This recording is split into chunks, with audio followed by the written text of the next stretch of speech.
ভাইরে ভাই, মইনার বাপে এটা কি বললো? মইনার বাপের কথা শুনে তো পুরাই মানে টাসকি খেয়ে গেলাম। তো এখন যারা ভিডিও দেখতেছেন দয়া করে আমার এই ভিডিওটা শেষ পর্যন্ত দেখবেন, তারপর আপনারা কমেন্ট করবেন, ঠিক আছে? শেষ পর্যন্ত না দেখলে আমার এই ভিডিওটা আসলে এত রাত্রে বানানোর যে উদ্দেশ্য সেটা আসলে সফল হবে না, ঠিক আছে? তো মইনার বাপে কি বলছে সেটা আগে শুনেন। এর বাবা মসজিদের ইমাম মুয়াজ্জিনের ব্যাপারে আপনাদের বক্তব্য রইল সবার উপরে। দেখেন, ইমাম সাহেব আর আমার ভাইও আছে এখন, কিন্তু ইমাম না, আমার স্বাস্থ্য ভাই আছে, অলরেডি চালান দিয়ে দিচ্ছে। আচ্ছা, তো চাচতো ভাই একজন। স্বাস্থ্য ভাই একজন না দুইজন। আচ্ছা আচ্ছা, আমি ইমাম সাহেবটা আমি কি বলবো, আমার বাইরে তো আমি আপনার ভাইও সন্ধ্যের বাইরে না? সন্ধ্যের বাইরে না, আমার ওয়াইফও সন্ধ্যের বাইরে না। বুঝতে পারছি। তো এইখানে মইনার বাবাকে প্রশ্ন করা হইতেছে যে হুজুরকে যে আজকে ধরে নেওয়া হয়েছে বা চালান দেওয়া হয়েছে, তো এই বিষয় নিয়ে কথা বলার জন্য ওনার কাছ থেকে জানা বলছে। তো মইনার বাবা এখানে বলতেছে যে শুধু হুজুর না, আমার চাচাতো ভাই আছে, তাকেও আসলে চালান দিয়ে দিছে। আমি কার কথা বলবো, হুজুর কথা বলবো না ভাইয়ের কথা বলবো?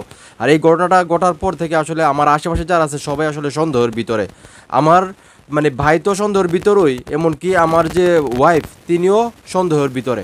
মানে এটা উনি এইটা মানে এই কথাটা বলার উদ্দেশ্য কি, প্রমাণ করার জন্য যে সন্দেহের বাইরে কেউ নাই, ঠিক আছে? এটা কিন্তু এই জন্য বলা হয়েছে যে আসলে আমরা আমাদের সন্দেহের বাইরে কেউ নাই, বাড়িঘরের আশেপাশে যারা আছে ভাই চাচা মামা কাকা হালু সবাই হলো সন্দেহের ভিতরে, যে কেউ এই কাজটা করতে পারে। যতক্ষণ পর্যন্ত না প্রমাণিত হইতেছে যে কে কাজটা করছে, সেইটা কিন্তু আসলে আসলে কিন্তু মানে প্রমাণিত না হওয়ার আগে পর্যন্ত কিন্তু কেউ দোষী না, ঠিক আছে? তো এই জন্য ইয়ার বাবা যেটা বললো যে আমার সন্দেহের বাইরে কেউ নাই, তো এটা নিয়ে কিন্তু অনেকেই পোস্ট করতেছে, আমার কাছে অনেকে পোস্ট শেয়ার করছে। দেখেন আমি পোস্টটা দিয়ে রাখছি, পোস্টের মধ্যে যে লেখাগুলো লেখছে আসলে এই লেখাগুলো আমি মুখ দিয়ে বলার মতো আসলে আমার রুচি নাই বা সাহস নাই। কারণ সত্যিটা প্রকাশ মানে হওয়ার আগ পর্যন্ত এই যে লেখাগুলা মানে আপনাদের সামনে বলা যে মইনার মা মানে কি বলবো, মানে এটা হয়তো আপনারা অনেকেই গ্রুপে দেখতেছেন বা মইনার বাবা বাবা যে কথাটা বলছে সেই কথাটাকে মানে অপব্যাখ্যা দিয়ে কী হবে আসলে একটা চক্র সেটাকে আসলে অন্যদিকে নিয়ে যাওয়ার চেষ্টা করতেছে, আমি বুঝতেছি না। অনেকেই আমাকে ভাই SMS দিছেন, অনেকেই আমাকে ফোন দিছেন। আমি কিন্তু এই ভিডিও বানাইতাম না, আমাকে একটু আগে একজন ছোটো ভাই ফোন দিছে দুবাই থেকে, সে এই ভিডিওটা পাঠাইছে যেটা নিয়ে আমি ভিডিও বানাইতেছি, এবং সে বলতেছে যে ভাই মনে মনে অবস্থা। তো এর আগেও আরেকজন ফোন দিছে সৌদি আরব থেকে। তো আমি কিন্তু তারপরও শাহবাজপুর আমার একজন খুবই ক্লোজ ভাই আছে, যিনি পুরা নিউজ কভার করতেছে প্রথম থেকে, ওনার সঙ্গে কথা বললাম, উনিও এটার সততা খুঁজে পায় নাই। আমার যতটুকু লিঙ্ক ছিল আমি সবার সঙ্গে কথা বলছি, কেউ এটার সততা আসলে পায় নাই।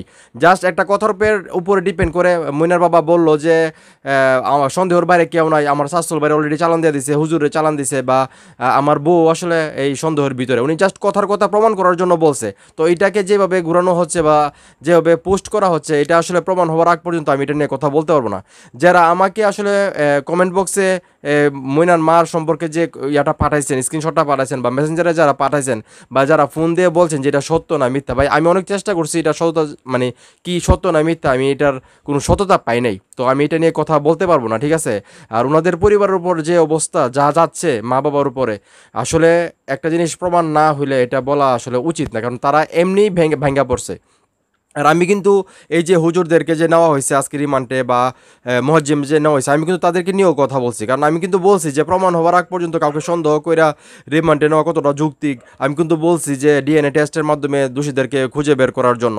আমি আসলে ভাই সত্য কথা বলি, আমি যতটুকু সত্য বের করতে পারি ততটুকু কথা বলি। মানুষের কথায় বা আবেগে আমি ভিডিও বানাই না, ভিডিও বানাবো না, ঠিক আছে?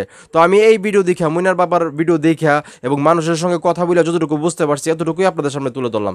আমার যদি কোনো ভুল ভ্রান্তি হয়ে থাকে আপনারা কমেন্ট বক্সে জানেন যে ভাই আপনি এই কথাটা ভুল বলছেন, যে এটা ঠিক বলেন নাই। আর পরবর্তী সময়ে যদি সত্যি সত্যি যদি কোনো এরকম ঘটনা ঘটে থাকে যে মইনার কোনো আপন লোক হোক, মা হোক, বাপ হোক, চাচা, আমি আমি কসম খেয়ে বলতে, যদি যেই হয়ে থাকুক, যদি এরকম কোনো অনৈতিক কাজের সঙ্গে জড়িত থাকে, মইনার মানে মইনা যে আমাদেরকে ছাইরা ওই পারে চলে গেছে, সেই ঘটনার সাথে যদি তার বাবা মা 14 গোষ্ঠীর কেউ থাকে, আমি ঠিকই অ্যাকশন নেব। আমি ঠিকই যতটুকু আমার যদি ক্ষমতা থাকে বা আমার সামনে যদি তারা পড়ে, এমন হচ্ছে আমি তাদেরকে মানে তাদেরকে দুনিয়া ছাড়া করতে পারি। এটা আপনাদেরকে বলে রাখলাম, জাস্ট এতটুকুই।